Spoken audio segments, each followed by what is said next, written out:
everyone. Today we are going to be talking about the war music of World War I. War music meaning pieces that directly address the subject of war with a focus on Western classical music. The music of World War I also includes pop songs sung on the home front as well as trench songs sung by combatants, both of which are important genres but are topics for another day. I will be giving a little bit of context on war music that was written before World War I, so we can compare it with the war music written during and after the war to see the impact of the war on the genre. We will then be listening to some famous war pieces, as well as spotlighting a few of the lesser-known works and exploring the backstories behind them, such as what the composers were doing during the war and what might have inspired them to write those pieces. So basically it'll be a chronological timeline of war music with some biographical stories interspersed. And just to be clear, during World War I, the war was not the only thing that composers wrote music about. They wrote plenty of non-war related pieces as well, but today we will be focusing on the pieces that specifically reference the theme of war. And so without further ado, I hope you enjoy, and here is the war music of World War I. So to see how World War I changed the genre of war music, we need to first go back and look at some war music that was written before the war. During the 1800s, war music consisted of a lot of battle music, or music that in some way depicted fighting on the battlefield. However, these pieces tended to be rather lighthearted and even humorous, and were meant more as entertainment for the public than accurate depictions of war. Many of these pieces actually sounded very similar to each other because they all built off the same musical tropes like repeated notes, fast bravura scale passages, and the use of national anthems or themes like Yankee Doodle and La Marseillaise, corresponding to the growing sense of nationalism and national pride. They also tended to portray war very positively. Remember that most of these were for entertainment, and so they were often set in a major key and had very little dissonance. There were some laments for the dead and some funeral marches, but war pieces generally emphasized the triumphal aspect of war and ended on a note of victory, matching the generally positive opinions that people had towards war. And we can see why by looking at the historical context that these pieces were written in. During the 1800s up until the outbreak of World War I in 1914, Europe enjoyed an entire century of relative peace. Yes, there were wars, but they were either very short or occurred in faraway colonies. So war wasn't really present in the everyday life of the European public, who is the main audience of this music. It's much easier to glorify war and make it seem entertaining when you're not actually involved in it. And even if you did go off to war, there was a pretty good chance that you would come back, as the weapons technology hadn't yet advanced to the point of being extremely lethal as it would in World War I. The relative absence of conflict also meant that when composers went to write war music, they often turned to wars of the past. For example, the Trojan War and the Crusades were common topics instead of present-day conflicts, which would also change during World War I. One of the most famous war pieces of this time is Tchaikovsky's 1812 Overture, written in 1880 to commemorate the successful Russian defense against Napoleon's invasion of Russia. It very famously uses, along with the usual instrumentation, one battery of cannon and one bell tower. It's pretty characteristic of 19th century war music, as it takes on an overwhelmingly positive, bombastic attitude towards war. Yes, it uses cannons, but they are cannons in good fun, not as a musical representation of weaponry that could actually kill you, as we'll see in some of the wartime war works. The piece also represents the battle between France and Russia using national themes. In this case, the French national anthem is pitted against the Russian national anthem, as well as Russian folk songs and music of the Eastern Orthodox Church, and the two sides sort of musically fight it out over the course of the piece. Another pre-war piece that doesn't have as clear connections to war War is everyone's favorite graduation song, Pomp and Circumstance by the English composer Edward Elgar, written in 1901. The full title is the Pomp and Circumstance Military March No. 1, and the title is a line from Shakespeare's Othello, in which Othello is lamenting the loss of his military career, and he says farewell to the, quote, pride, pomp, and circumstance of glorious war. Elgar also wrote a number of other works that deal with the theme of war, like The Banner of St. George from 1897 and The Crown of India from 1912, the majority of which also portray war in terms like glory and honor and all things heroic. I will say that in the early 1900s, just before the outbreak of World War I, there was actually an increase in the number of elegy or lament type works that focused on the negative side of war, which may correlate with the small but growing anti-war movement that had begun to gain prominence in the 1880s. However, the majority of war pieces from the 1800s were still very positive of war. And now we get to ask the question of whether or not that still held true for the war music written during World War I. And the answer is actually very complicated. For the most part, there was an increase in the number of laments for the dead. This is partly because World War I was much more deadly than previous wars, mostly due to the unprecedented application of technology to the battlefield. The weaponry of World War I was much more industrialized, meaning it could fire faster and more accurately, and was in short much more lethal. If you went off to fight in a battlefield often described as a rain of bullets that no living creature could escape from, your chances of coming home after the war suddenly didn't look so good. For example, in Britain, nearly every family lost someone to the war. In addition, the onset of war, following nearly a century of peace, shattered the romanticized illusions that people had built up around war. World War I changed how people viewed war itself, as they saw that it wasn't all about glory and honor, and instead death was a very real part of war. And with the mounting casualties, there came a pressing new need within the civilian public to mourn and commemorate the dead, to which composers responded by composing pieces that were much less celebratory than the war music of the past, and were more often laments or elegies for the dead. There were still some triumphant war works, but today they are much less famous than their lament-type counterparts. Some of the more famous wartime war pieces were also by Elgar, who was too old to serve in the military, and instead contributed to the war effort by writing and conducting music that would meet the emotional needs of the public. One of those pieces was The Spirit of England, a musical setting of 3 poems by Lawrence Binyon. The third poem, For the Fallen, has quite a few references to mourning the dead. For example, England mourns her dead across the sea, and the very famous line, They shall grow not old as we that are left grow old. They mingle not with their laughing comrades again, they sit no more at familiar tables of home. And the music itself is much more quiet and reverential. At least in the third movement, it ends triple piano and lacks the triumphant finish of Pomp and Circumstance or The Crown of India.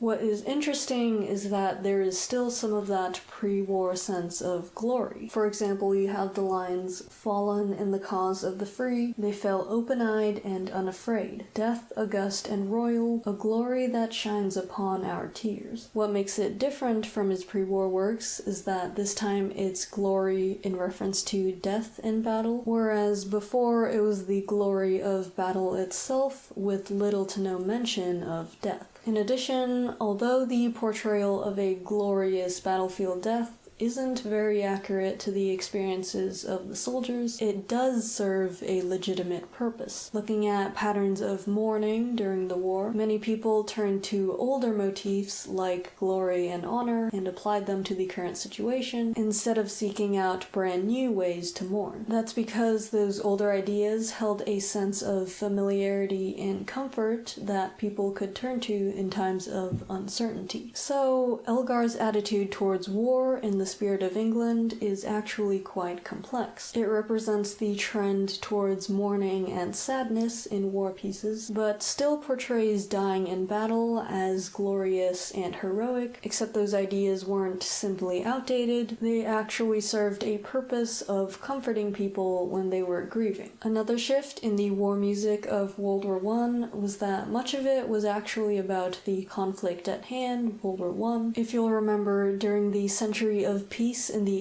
1800s, composers mostly wrote about the wars of the past because there was no major current war to write about. World War I, on the other hand, was a conflict that was very much present in the everyday life of European civilians, and as a result, many of the war works written during this time were written specifically about the events of World War I. For example, Elgar's Carillon is a gesture of encouragement to the people of Belgium after the country was invaded by German forces in August 1914. And the Lament for String Orchestra by Frank Bridge is an elegy to the victims of the Lusitania, a British ship that was sunk by a German U-boat and which killed over 1,000 people. Another composer who wrote war-related music was Gustav Holst, who actually had quite an interesting experience during the war. He tried to volunteer for the British military, but was rejected due to his age and poor health. Another issue that he faced was his ethnicity. He was born in England, but had some German ancestry on his father's side, and his name was originally Gustav von Holst. However, attitudes towards Germany and also German people in the countries that fought against Germany were not the most positive, and in 1918, Holst's employer thought that his name looked too German, so Gustav von Holst became Gustav Holst as we know him today. And the whole issue of German music in other countries is very complex. It wasn't as simple as everyone hated Germany and boycotted all German music. It was much more nuanced, but I won't have time to cover it in this video and we'll have to leave it for the future. Also, you might notice that most of the pieces I'm going to mention were by English composers. That's not because composers from other countries didn't write any war music or that I'm purposely leaving them out, but the war pieces that are most famous today were written by English composers. And the information on war music that was written in other countries is actually pretty hard to find, but could be a potential future video. Going back to Holst, I would like to point out that Mars, the bringer of war from the Planet Suite, was actually completed several months before the outbreak of World War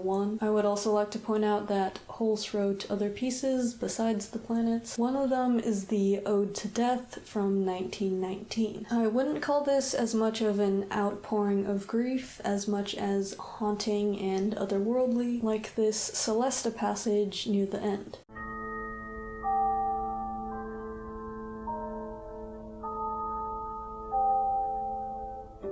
Of the many expressions of grief that came out of World War I, not all of them actually sound sad or even haunting. One such example is Le Tombeau de Couperin by the French composer Maurice Ravel. Ravel was 39 when the war broke out and served as a truck driver transporting munitions very close to the front lines. He was very grieved by the suffering that he saw during this time. His grief was compounded in 1917 by the death of his mother, who he had been very close with. Between 1914 and 1917, he wrote Le Tombeau, a piano suite in 6 movements, each of which is dedicated to a friend who died in the war. However, when you listen to it, it doesn't actually sound very sad. In fact, many of Ravel's contemporaries were surprised that a piece written for dead friends didn't sound funereal or even slightly morose.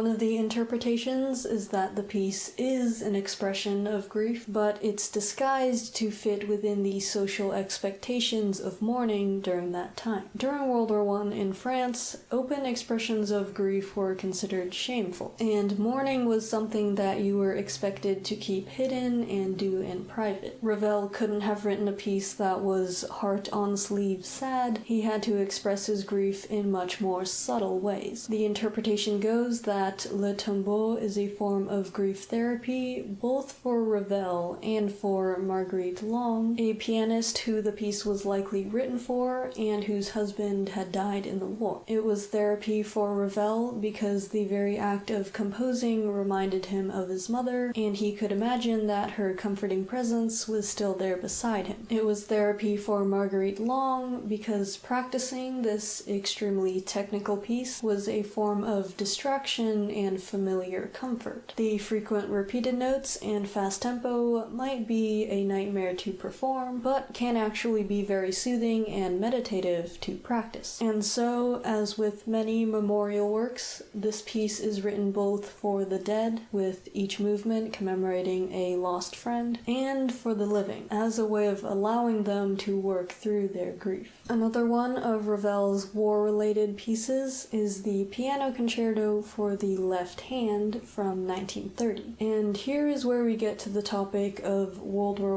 I and its physical manifestations. So, piano pieces for the left hand alone existed before World War I. For example, you have the Godowsky-Chopin Etudes for the Left Hand from 1894, and the Scriabin Prelude and Nocturne for the left hand, also from 1894. However, the genre really took off after World War I with the pianist Paul Wittgenstein, who had had a promising career as a concert pianist before the war. However, while fighting in the war, he was shot in the right elbow and his arm had to be amputated. Afterward, he wanted to continue his career as a concert pianist and commissioned a number of composers to write piano concertos for the left hand alone. And that's where you get the left hand piano concertos by composers like Prokofiev, Britten, Korngold, and most famously Ravel. If you look at the list of concerto-type left-hand works, there is a sudden increase right around the years of World War I. They were mostly commissioned by Wittgenstein, but there were actually several pianists in a similar situation, but Wittgenstein was the most famous. Now, it was very difficult to write music while on active service. If you'll notice, many of the war works written during World War I were actually by non-combatant and civilian composers, and many other pieces related to World War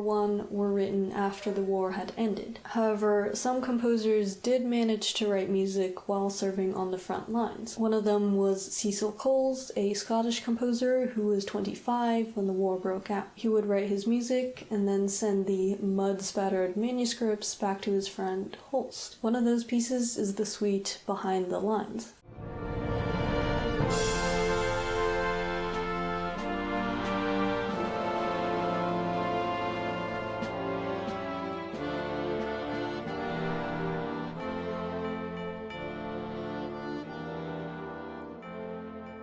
Cecil Coles was killed near the Somme on April 26, 1918. Many young composers were killed in the war before they could really start their careers. Another reason that most of the wartime war music we have today was written by non-combatant composers. And the Royal College of Music in London, for example, has a memorial commemorating the students and staff who were killed in World War I. So, what about war music written after the war? It's important to note that people remembered the war in many different ways based on their different experiences. For example, some veterans actually looked back on some parts of the war with fondness and nostalgia, specifically for the sense of comradeship that they had felt with other soldiers. Yes, they remembered the bloodshed and fear and the overwhelming presence of death, but they also remembered living through those difficulties together, and how it had created a unique sense of closeness that couldn't really be replicated after the war. The classical war music written after World War I, however, focused overwhelmingly on the negative aspects of the war and mostly consisted of lament/elegy/requiem type pieces. Elgar's cello concerto from 1919 isn't explicitly linked with the war as far as I know, but it's so often associated with it that I feel like it deserves at least a mention.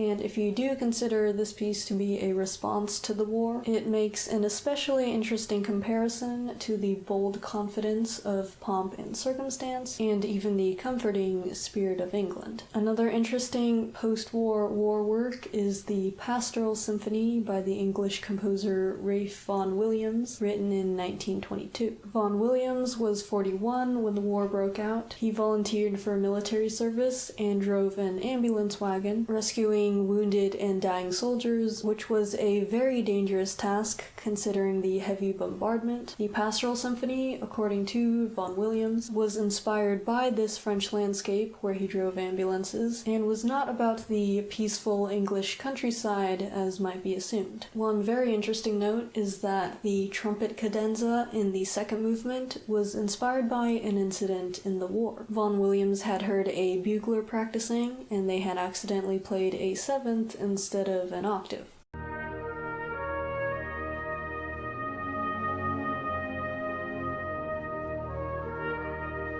So, you never know. Even wrong notes can be immortalized quite beautifully. Another spot that I want to highlight is the wordless soprano solo that closes out the last movement.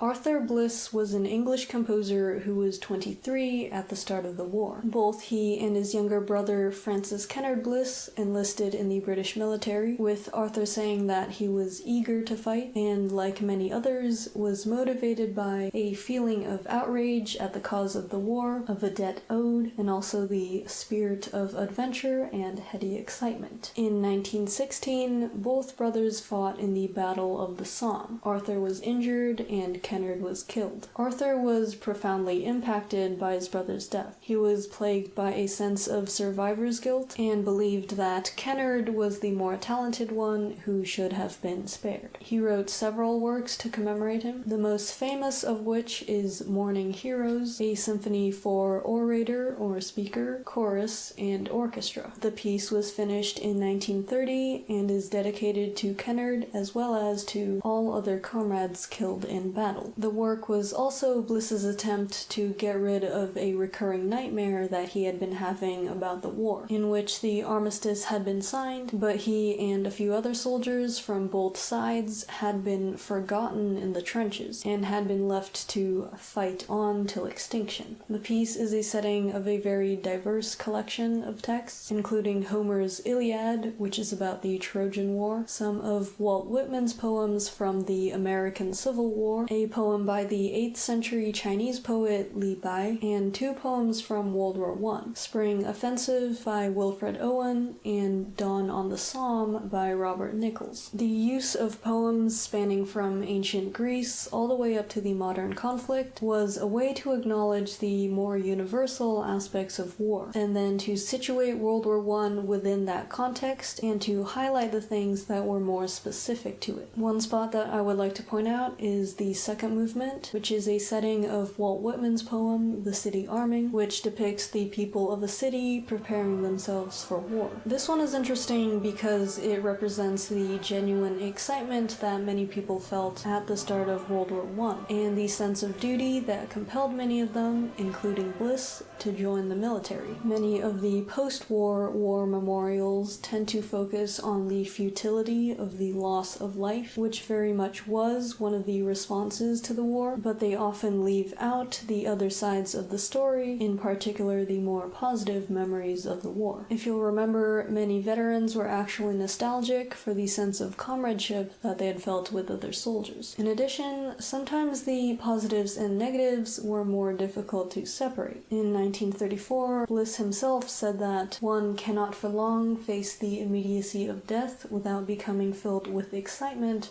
for the values of life. A butterfly in a trench, the swoop and note of a bird, one saw objects for the first time simply because it might also conceivably have been for the last. Bliss's inclusion of the positive emotions of war, instead of only showing the negatives, offers a new perspective to the collection of war memorials that helps to make our memory and understanding of the war more complete. Another spot that I would like to point out is in the third movement, where a soldier is sitting by a campfire at the front and thinking of people at home. The tenors and basses represent the soldier, and they sing the words of the poem, while the sopranos and altos represent the ones still at home, and they sing a wordless melody that is quite similar to the ghostly ending of Vaughan Williams's Pastoral Symphony.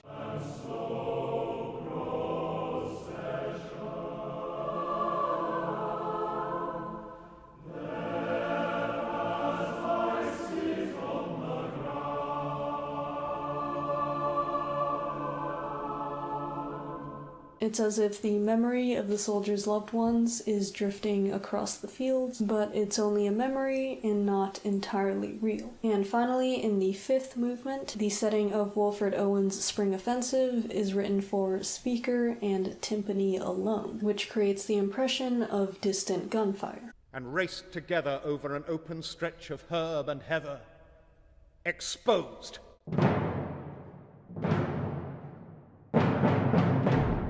With Mourning Heroes, Bliss believed that he had successfully exorcised his war nightmares, but people have noted that some of Bliss's later works contain elements that seem menacing or disturbing, lurking just beneath the surface. Benjamin Britten was born in 1913 and did not really experience the First World War. However, one of the most famous works associated with World War I is Britten's War Requiem, which was written in 1962 for the consecration of the new Coventry Cathedral, the original having been bombed in World War II. The piece is as much about World War I as it is about World War II, and can be seen as a plea for peace, as Britten was very much a pacifist. The entire work is built off the tension between two opposing groups of musicians. A soprano solo and chorus represent living people, and they sing the traditional text of the Requiem Mass for the Dead, while the tenor and baritone soloists represent the dead, and they sing the poems of the World War I poet Wilfred Owen. The living sing in Latin and the dead in English, reinforcing how they are separated. Throughout the piece, Owen's poems serve to undermine the traditional Requiem text, as if the dead are mocking the living for being unable to understand them, and also mocking the traditional text for its promises that it was unable to keep, and also its inability to represent what the dead have gone through. For example, the Requiem references the biblical story of Abraham's sacrifice, in which God tells Abraham to kill his own son, to which Abraham begins to obey. However, at the last second, an angel brings in a ram to sacrifice instead, sparing Abraham's son and revealing that it was just a test of his faith. In Owen's retelling of the story, however, Abraham is getting ready to kill his son, the angel brings him a ram, but Abraham kills his son done anyway, along with, quote, half the seed of Europe, one by one. The tension is also heightened by the recurring motif of the C F-sharp tritone, a very dissonant and unstable interval played on a set of bells. Throughout most of the work, the two groups of musicians are in conflict with each other, and the only time they ever reconcile is near the very end, where the tenor soloist sings the Latin words Dona nobis pacem, or grant us peace. This is significant because up until this point, the two groups have been speaking in separate languages, the living in Latin and the dead in English. The moment when they finally speak the same language, however, is seen as the moment of reconciliation between the dead and the living. However, towards the very end of the work, even as the two groups are apparently at peace, we again get the tritone on the bells, leaving us with a not-so-easy peace. In the words of Peter Pears, Britain's partner, the final message on war is that it isn't the end. We haven't escaped. We must still think about it. We are not allowed to end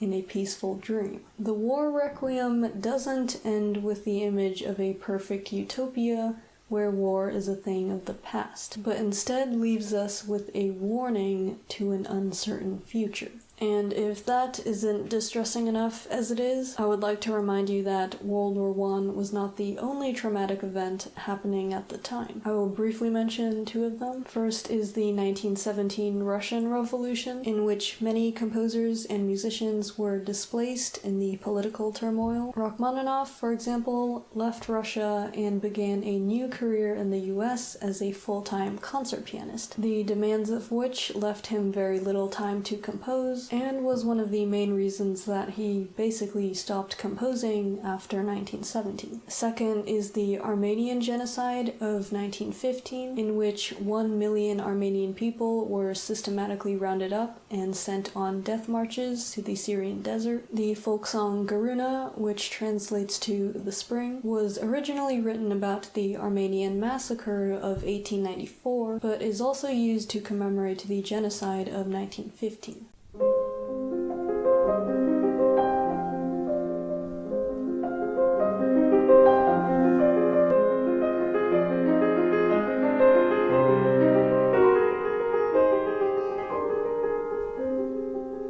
And yeah, that is how World War I impacted music that was written about war. I know in most of my videos on these kinds of topics, I kind of drag you through the darkness and make it really sad and depressing, but at the end, I always try to point out that little bit of brightness and end on something at least mildly hopeful. And I guess the one good thing that can come out of this is that with these war pieces, especially with the ones that focus on the loss of life and the negative impacts of war, we can remember the horror and destruction of war and thus be less inclined to repeat it. As with Britain's war requiem, these pieces both serve to commemorate the past and serve as a warning for the future. And with that, I think that's about it for this video. Thank you for watching. I hope you learned something. I hope that you enjoyed as much as you can enjoy something like this. Thank you for being here, and I will see you all next time.